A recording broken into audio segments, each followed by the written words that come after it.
Welcome to another episode of Bidip Bip Bidip. Mighty Rotary Mods. It's really hard to say. What is? Mighty Rotary Mods. Purple burglar alarm. Mighty... What? Mighty No Rods. Mighty No Rods.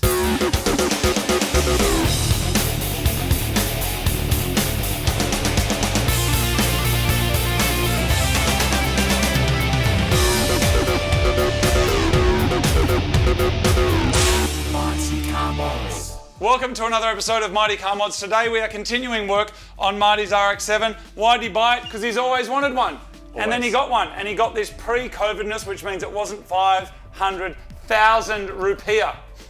Was it? No, it was a little bit more reasonable, and it has been restored somewhat. Some stuff is not working. It's a good condition to receive a car in. What I didn't like was the fact that it used to conk out on the highway, had lots of problems with the carby. It was smelly, and I thought we can do this better. We can bring this into the current age. Yeah, and so we've already replaced the fuel tank so we can run some more high pressure fuel That was a big job. That was a big job. Down to this delightful, beautifully made thing. Intake manifold that has injectors in there ready to go. It's all ready to go. It's like kit, but good versions of kit where stuff actually works and looks good and bolts on so far. But now that there has to go in the bin. Exactly where That's it needs right, to go. it's going to go. Yep. So the distributor's going to go in the bin. We're going to get rid of these old coils as well, and we are going to bring this into the current tech of ECU controlledness, and we're going to put it on the dyno, and then we're going to drive it, which will be really interesting to see. Firstly, how much power it makes, and if it is actually nicer to drive on the road. It should be. It should be. I'm really hoping it is, because it's the only thing this car lacks. Martin, let's show the people the parts required to make this car not shit. I'm not saying they're not. Hold on. No, it is. In its current form, it's a bit shit. It's shit. The first thing we tried with this vehicle was to pour a bit of oil down the spark plug tubes and see if it would free up the valves, but it just didn't work. But you can't kill these engines. You can't kill these engines, not rotaries. Definitely not. Everyone who owns a rotor knows that. In front of us here, we have a bit of technology. Now, the key to making this all work is this thing, and I'm being very careful with it because I don't even own it. Okay. These are so hard to get and rare. I think they're from a 13B turbo. Whatever it is, it's from an fuel-injected one. What is it? It's a triggering thing. It goes where the distributor used to go, and it forms a triggering system for our ECU. It tells the ECU, I want to say where the pistons are at, but I'm not going to because there ain't none. We don't have to know, Martin. We don't. Because we're the best four-wheel driving channel on YouTube. But we're not the best rotary channel. And we never claimed to be. And we never said we were. No. So we can now, the carpet has been laid for us to walk down towards education. Well, I feel I have some idea about what we're going to do, so I'm going to tell you as much as I have no idea. I have some idea. I'm just sitting here because you're hanging, dude. We're just hanging out. This together. I'm going to try and learn. What I'm going to do is I'm going to start removing things. Please. And putting them in the bin. Yep.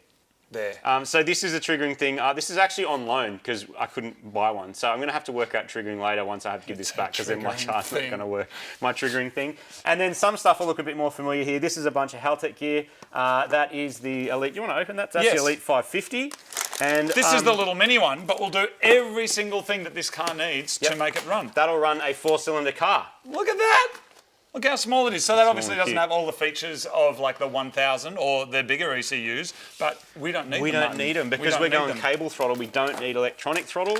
And actually these engines are quite simple. You've got 4 injectors, we've got 4 spark plugs, we've got some triggering, and then it's just some temperature sensors like air temp and water temp, and that's it. That's all it needs to know. That is enough to tune this and make it drive really, really nicely. Yep. So along with that, we also have a premium universal harness. Now this also has a fuse box on it with some relays, and the reason we have that is this car is not set up to run high pressure fuel. It's not set up to run a thermo fan, which is also something that we're going to do with this awesome custom made shroud. That's cool. So that we don't have to run the big noisy, like one that sounds like a bus. Yes. You know, the one that got the, what's it called, clutch fan or something? They sound like buses. It was louder than the exhaust, which sucked. So anyway, we're going to go thermo fan. This has the relays in there. That means we can switch those high current things. The ECU triggers them and turns them on or off. So it will basically take control of everything to do with driving the car. So we also have a wideband for getting our air fuel ratios in there. And we've got a GFB FXS fuel pressure sensor, fuel pressure regulator to get the fuel up to the right pressure to make it all run, and an array of sensors, because the ECU needs as much information as possible to make the decisions about when to fire and bang and squirt, depending on how hard we push that go pedal, which will hopefully make the car go quicker than it did before. There's something special about old cars like this. They've got a history, and this particular one has done over 250,000 kilometres. That's 6 laps around the planet. Often when something complex like the carby on a car like this dies, it can be the end of the car's journey, and it ends up wrecked sitting in someone's front yard or in their shed. By updating the parts that supply fuel and spark, this engine and car can live on for a few more laps yet. Dude, there's a Mitsubishi logo in my Mazda. Why? It feels dirty. Why is that there? I don't know, probably because Mitsubishi make heaps of cool stuff. It turns out the old distributor is also a Mitsubishi part, and for many old cars there are good aftermarket replacement crank angle sensors that fit where the distributor used to go to help with EFI conversions like this one. This here is the old trigger thing. It is heavy and complex. Technically a distributor because it's distributing spark around. Look at it, dude, and it's got Mitsubishi logos in it. More Mitsubishi logos. This is the new one. Not as heavy, outwardly appearance not as complex because it doesn't have all these weird little vacuumy valve things on it. There's a lot going on here, isn't there? I mean, there is some kind of sensor in there, but there's also these vacuum advance. My understanding is that vacuum sucks on that and it changes the location of stuff and then changes your ignition timing. One of these is blocked off. I don't know what that one does, and I don't know what that one does. That one's not doing anything, is it? Yeah, it's doing nothing. So we're deleting all that uncertainty out of the equation, and instead we are going to get the ECU to make those decisions for us. Now we just wanted to make sure that the alignment of these were the same. So there's a little kind of a little marking notch down here. So the one that we took out, that marking notch is in line with that kind of spline. So we've just arranged that one so it's the same. Yep. And you can adjust this sort of stuff with offsets as long as the ECU knows where, I'm going to say top dead center, but it's not. As long as the ECU knows the position of the engine and the crank, you can adjust this in software as they call that offset. So yes, that is exactly what it is. So say that was 0 and we turn it back, that's offset by like -10 degrees, -20, -30, stuff like that. So let's bolt it in, see what happens. We got rid of this big old 80s looking carby loom. So I'm glad that's gone because it was all looking a bit complicated. That's gross. There's just stuff we don't need. And this is our new one. Nice and colourful. And this loom is actually labelled, so I might start handing you some of the stuff. So that is TPS, which is you. All right, so that there's going to be 3 wires. This already actually comes with a throttle position sensor in it, installed. So we're just going to have to basically terminate these into a plug and that can go in there. Yeah. Then we've got 3. Then that should be air temp, which is also over that side. Yep, so here's our little Haltech air temperature sensor. So we're just going to find a way of installing that in here somewhere.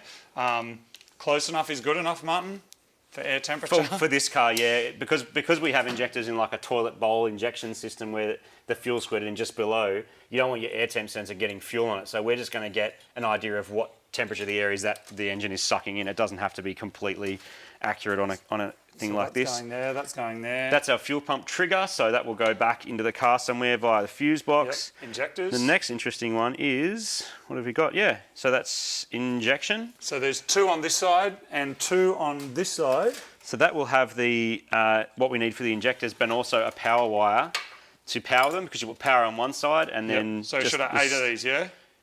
Yeah. Or this one might have... 7? Or do we tee off 1? Yeah, we use that for power and then we just use 4 of them for each of the injectors. Yep, okay. And same for the ignition, which should look pretty much the same. And there it is. So it's the exact same thing with ignition. We just, after I untangle it from my foot, that's our ignition system. Cool. So that will go to our 4 coils. We're going to have 4 coils instead of 2, and then leads off our coils onto those spark And coils plugs. are actually going to be down here, right? Yeah, we'll either mount them back where they used to be or up here. over there somewhere. Yep. So it's looking like, and the reason we're mapping it out, that looks a bit complicated, but actually there's only about 6 channels of stuff. And then of course we've got these 4 wires for trigger, which is also down here somewhere, and it's just called trigger. So we will most likely run that back into the car and have our fuses and our ECU inside the car, and then that loom will go around and we'll shorten those wires and just sort of make it nice and neat.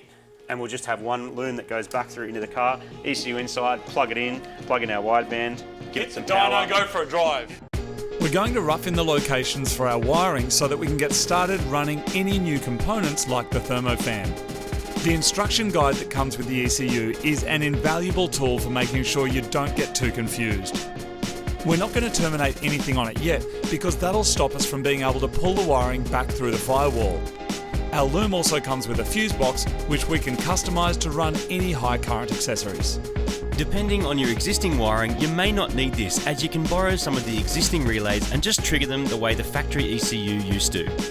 To run a new high current circuit like this one, we run power into the box, a trigger wire from the ECU to the relay, and we end up with a switched high current wire out of the fuse box. Dave's here, everyone. Dave's here, because it's like you knew there was wiring about to happen. Yeah, You could sense it with your sixth spidey sense of wiring. We've put the wiring in place roughly where we think it needs to go. Well done. Can you now either completely undo it or just explain what you think... Oh, he's gone. Can you just explain what you think now needs to happen in this process? Nice. Well, we've got some wires to pull out. We don't need them all. You've got a relatively simple engine here, so we can pull out a couple of wires that we don't need just to get rid of bulk and just make it nice and neat and small. We'll figure out what's in here that you do and don't need. Yep. We'll route and bunch stuff where it needs to go, and then we'll start separating it, and then you've got the job of Terminating terminating it. Wrapping you terminate it, plug it all in, and then wrap it, right?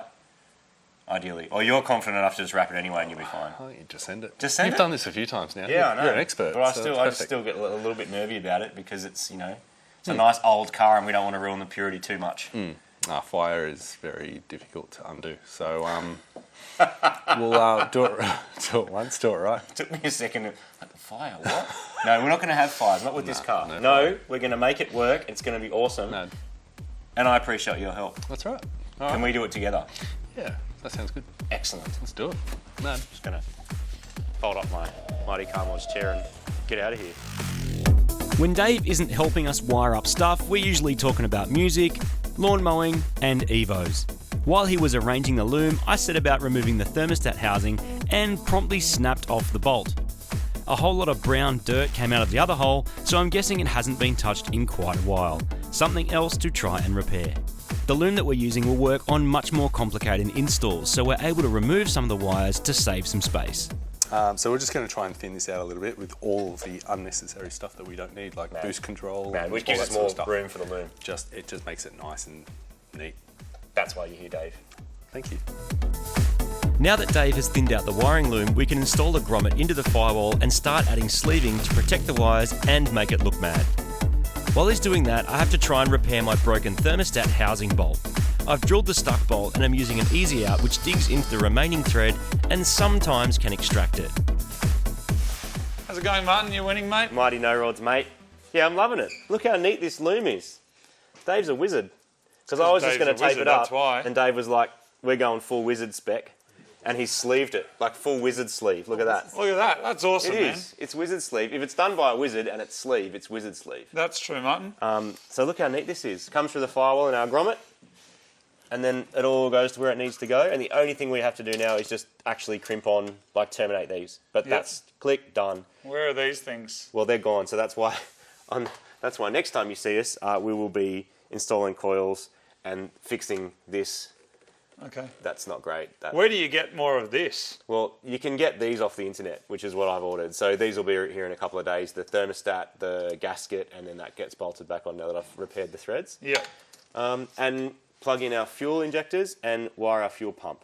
Great. So that's all that needs to happen next, and then we will be starting this RX7 and making brap brap rotary noises, and I'll be high-fiving everyone within reach. Practice? From 1.5 meters, Like that. Wow.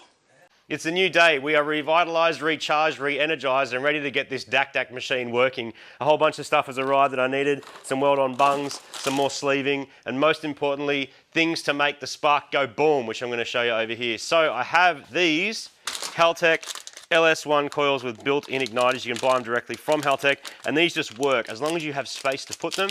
They're not like the coil over the plug things we usually use on a lot of little 4-cylinders. These is like a separate coil that you can sit somewhere in the engine bay, and you run an ignition lead to it.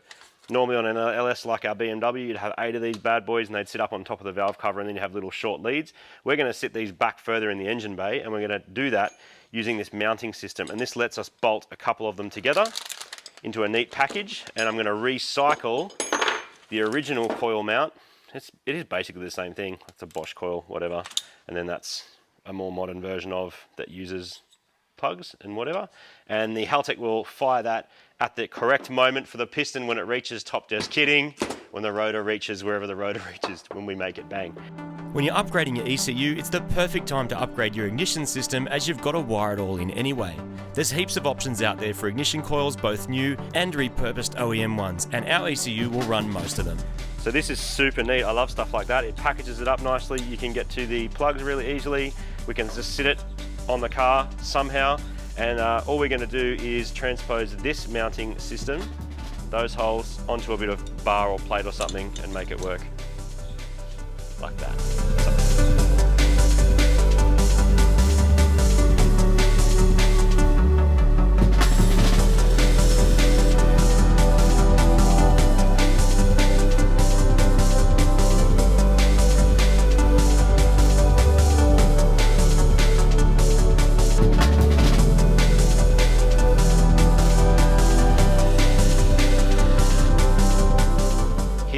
Top of the thermostat bit on the engine. I actually ordered another one off the internet because this one looked a bit yuck, as you can see. And also I inserted the sensor into it and then sort of realized afterwards that it's just not going to work very well. And so I decided I would weld a bung in, but also this is really old and cast and probably 40 years old and generally doesn't weld that nice. So the fact I can get a brand new one means I can just scrub back some of that paint and I can weld that fitting in, and then my coolant temp sensor will screw directly into that weld-on bung, and it's just a nicer, neater way of doing it. It's a little bit more stuffing around. I'll probably TIG weld that on, but that sensor will go in perfectly, and it'll just be happier. And then I got no risk of like a tiny coolant leak there, which is what would happen under pressure. So I'm going to weld that on now.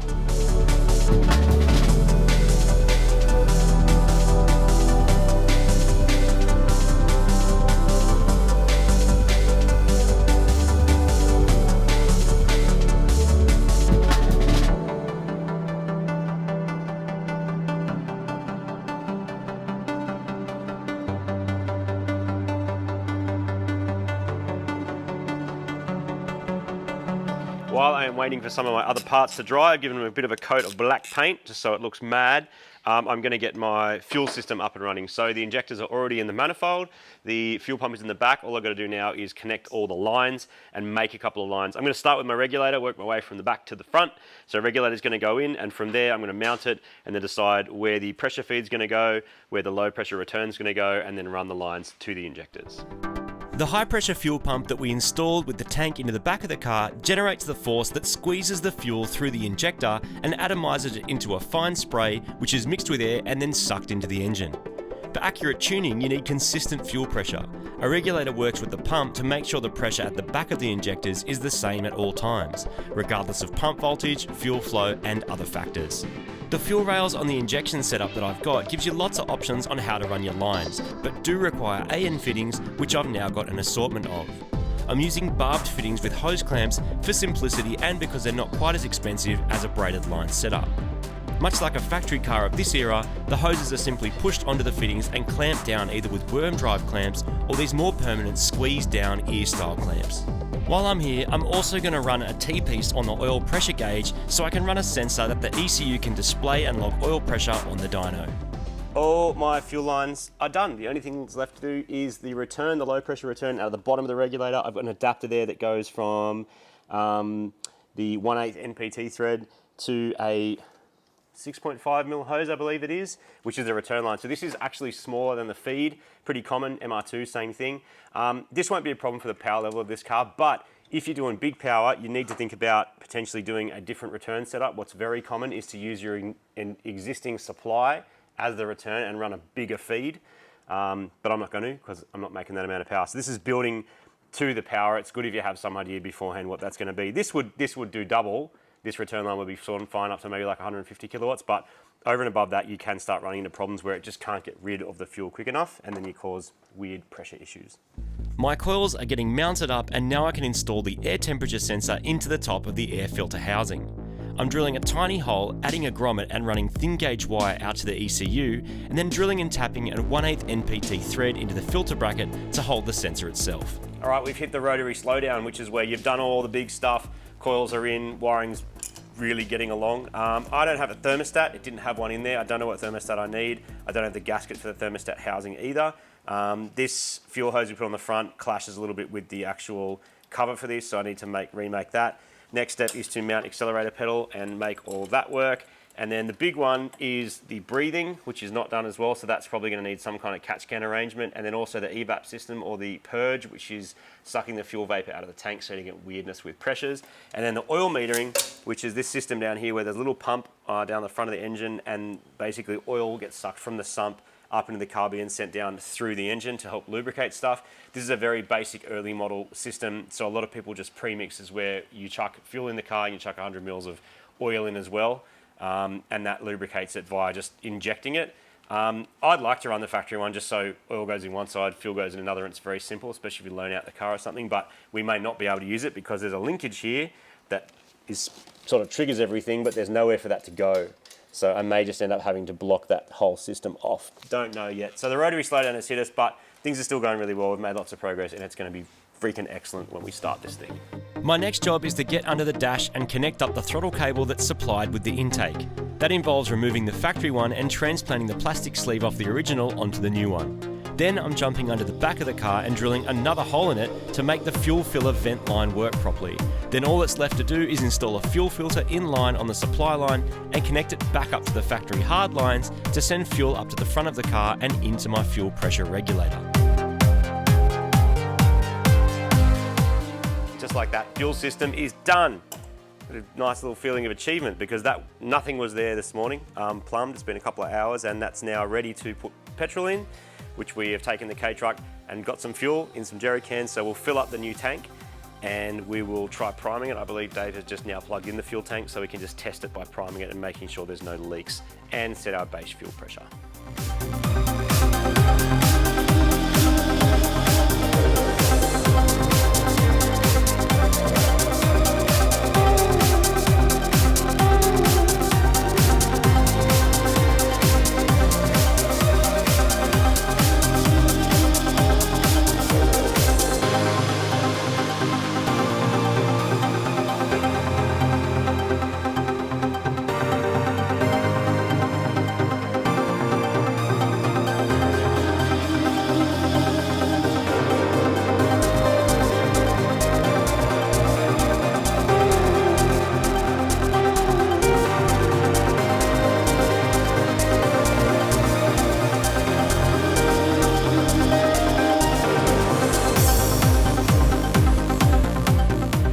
Alright, the wideband is in.